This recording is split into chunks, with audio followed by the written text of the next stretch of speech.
जय श्री राम।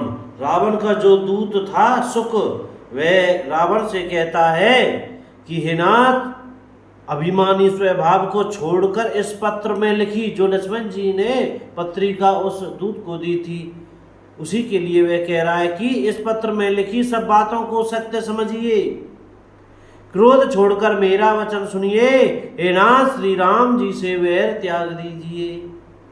अति कोमल रघुवीर स्वभाव, यद्यपि श्री रघुवीर समस्त लोकों के स्वामी हैं, पर उनका स्वभाव अत्यंत ही कोमल है। मिलते ही प्रभु आप पर कृपा करेंगे और आपका एक भी अपराध वे हृदय में नहीं रखेंगे। जनक सुता रघुनाथ दीजे, जानकी जी श्री रघुनाथ जी को दे दीजिए, इतना कहा मोर प्रभु कीजिए। हे प्रभु, इतना कहना मेरा कीजिए। जब उस दूत ने जानकी जी को देने के लिए कहा, चरण प्रहार कीन सठ तो ही ते ही, तब दुष्ट रावण ने उसको लात मारी। नाय चरण सिरु चला सुताहा, कृपा सिंधु रघुनायक जहां। वे भी विभीषण की भांति चरणों में सिर नवा कर वहीं चला जहां कृपा सागर श्री रघुनाथ जी थे। प्रणाम करके उसने अपनी कथा सुनाई और श्री राम जी की कृपा से अपनी गति मुनि का स्वरूप पाई। शिव जी कहते हैं, हे भवानी, वह ज्ञानी मुनि था, अगस्त्य ऋषि के शाप से राक्षस हो गया था। बार बार श्री राम जी के चरणों की वंदना करके वह मुनि अपने आश्रम को चला गया। इधर 3 दिन बीत गए, किंतु जड़ समुद्र विनय नहीं मानता। तब श्री राम जी क्रोध सहित बोले, बिना भय के प्रीति नहीं होती, विनय न मानत जल्दी, जड़ गए 3 दिन बीती। बोले राम सकोप तब, भय बिनु होय न प्रीति। श्री राम जय राम जय जय राम। हे लक्ष्मण, धनुष मान लाओ, मैं अग्निबाण से समुद्र को सोख डालूं। मूर्ख से विनय, कुटिल के साथ प्रीति, स्वाभाविक ही कंजूस से सुंदर नीति। उदारता का उपदेश, ममता रथ सन ज्ञान कहानी, अति लोभी सन बिरति बखानी।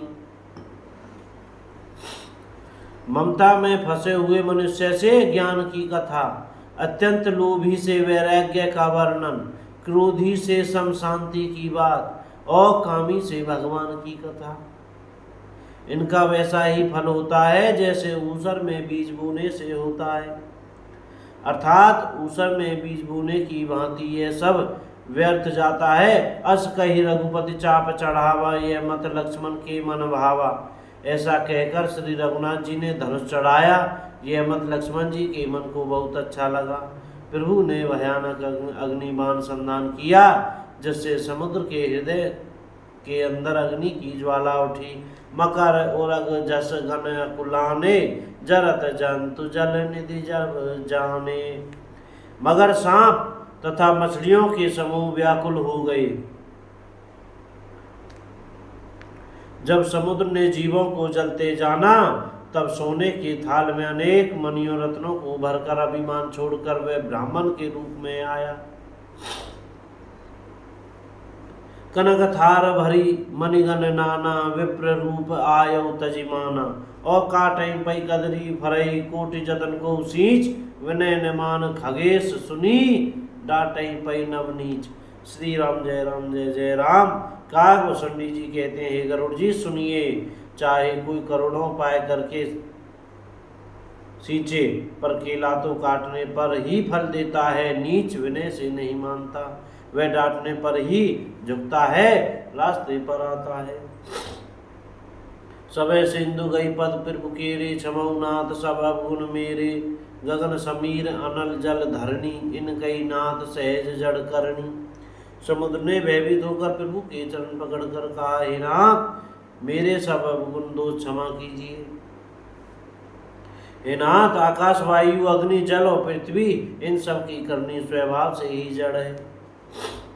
आपकी प्रेरणा से माया ने इन्हें सृष्टि के लिए उत्पन्न किया है। सब ग्रंथों ने यही गाया है, जिसके लिए स्वामी की जैसी आज्ञा है, वे उसी प्रकार रहने में सुख पाता है। प्रभु आय सुजय कह सो ते भांति रहे, सुख लहे। श्री राम जय जय राम। जय राम जी की। भैया बोलने में, पढ़ने में, कहने में, सुनने में कोई गलती हो रही हो तो क्षमा करते रहिएगा। और मुख से सीताराम सीताराम, राधे श्याम बोलते रहिएगा भैया।